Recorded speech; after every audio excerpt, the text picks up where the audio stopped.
Berat untuk menyimpan berisiko kemiskinan pada hari tua. Jika anda merancang untuk bersara pada umur 60 tahun, anda boleh lihat jadual di bawah. Jika anda mulakan simpanan sebanyak RM300 pada usia 20 tahun dan konsisten menyimpan selama 40 tahun, anda sudah miliki simpanan sekitar RM1.4 juta. Berbeza jika anda mulakan simpanan persaraan pada usia 50 tahun. Pada umur 60 tahun, anda hanya ada simpanan sekitar RM58,000 sahaja. Miskin sewaktu muda itu pengajaran hidup, miskin di usia tua penjara kehidupan.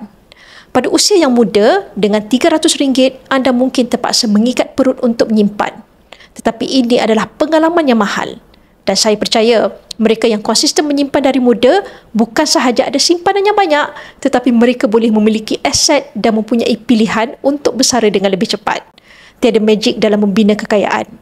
Walaupun sedikit, tetapi bila anda konsisten menyimpan, tidak mustahil untuk anda menjadi jutawan walaupun dengan simpanan sebanyak RM300 sebulan.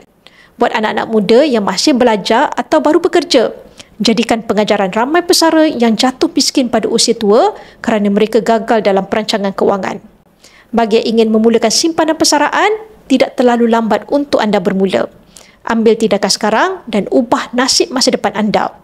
Untuk bermula, anda boleh rujuk pin video saya untuk 5 langkah daftar akaun public gold dan saya akan bimbing anda dalam cara dan langkah-langkah simpanan emas yang terbaik untuk anda.